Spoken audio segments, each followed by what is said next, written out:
میری بیگم کی سہیلی نے میری بیگم سے پوچھا کہ آپ نے اپنے شوہر کی غلطی پر زیادہ سے زیادہ کیا سزا دی ہے؟ بیگم بولی، ارے بہن، اس بیچارے نے زندگی میں ایک ہی بار غلطی کی تھی، مجھے پرپوز کر کے، اور میں نے قبول کر کے اسے عمر بھر کی سزا دے دی۔ ابھی تو میرا شوہر نامدار اسی کی سزا بھگت رہا ہے۔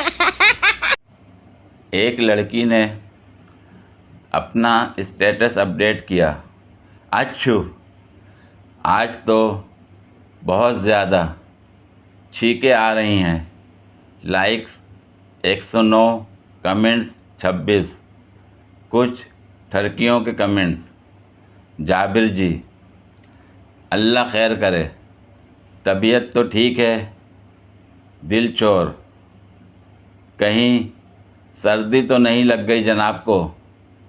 زین علی، چھینکیں تو آئیں گی، ہم جو یاد کرتے ہیں سارا دن۔ وقار، اللہ صحت دے، اپنا خیال رکھا کرو ہنی۔ خالد سیانی، لگتا ہے کہ زکام ہو گیا ہے، دوائی ضرور لینا۔ اب ملک ظہور نے اپنا اسٹیٹس اپڈیٹ کیا، اچھو آج تو بہت زیادہ چھینکیں آ رہی ہیں، لائکس 0، کمنٹس 3۔ ساجد خان، ابے یہاں جراثیم نہ پھیلا۔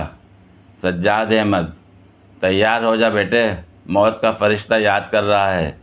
شہر یار، الو کی دم، یہ فیس بک ہے، کوئی کلینک نہیں جو اپنی بیماریاں بتا رہا۔ اگر موبائل کمپنیاں کچھ لوگوں کے موبائل چیک کر لیں تو ان کو معزز صارف کہنا چھوڑ دیں۔ زاہد خان اپنی کتاب بیوی سے محبت میں لکھتے ہیں، بیوی سے کبھی جھوٹ مت بولو، کیونکہ وہ بات تبھی پوچھتی ہے جب اس کو سب بات کا پتہ ہوتا ہے۔ جب کبھی نسوار استعمال کرنے والا شخص بات کرنے سے پہلے منہ سے نسوار پھینکے تو سمجھ جاؤ بات بہت قیمتی ہے اور سچ بول رہا ہے۔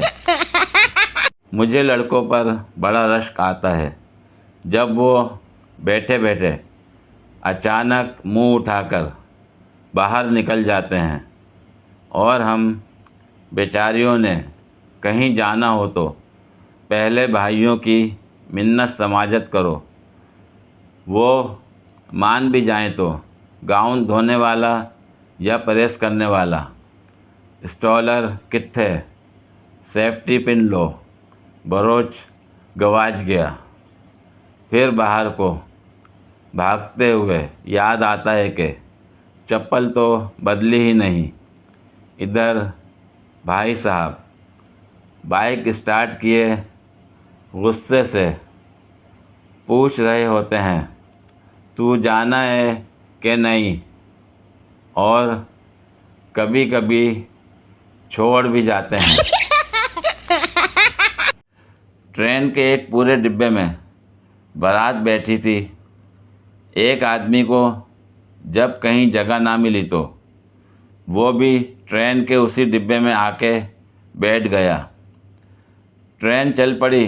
کچھ دیر بعد باراتیوں نے ایک ڈبہ کھولا اور اس میں سے میٹھے چاول نکالے اور ساری بارات کو دیے، لیکن اس آدمی کو نہ دیے۔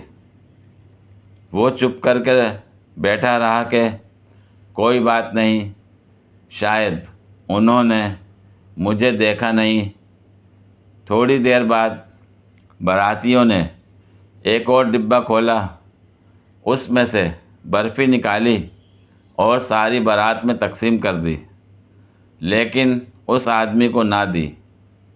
اسے بہت غصہ آیا کہ ایک میں ہی باہر کا آدمی ہوں، مجھے بھی دے دیتے تو کیا تھا، لیکن وہ ضبط کر کے بیٹھا رہا۔ باراتیوں نے لڈو نکالے اور سب کو ایک ایک لڈو دیا، لیکن اس آدمی کو نظر انداز کر دیا۔ اس کو بہت غصہ آیا اور وہ کھڑا ہو گیا اور کہنے لگا، اللہ کرے اس ڈبے پر بجلی گرے اور تم سب مر جاؤ۔ باراتیوں میں سے ایک سیانہ آدمی کھڑا ہوا اور بولا، اگر اس ڈبے پر بجلی گری تو تم کیسے بچو گے؟ تب اس نے تاریخی جواب دیا، جیسے چاول، برفی اور لڈو کی دفعہ بچ گیا تھا۔ پوری ویڈیو دیکھنے کے لیے شکریہ۔ اگر ویڈیو پسند آئی ہو تو لائک اور شیئر کریں، کمنٹ میں اپنی رائے کا اظہار کریں۔ مزید ویڈیوز کے لیے میرے چینل کو سبسکرائب کریں۔ شکریہ۔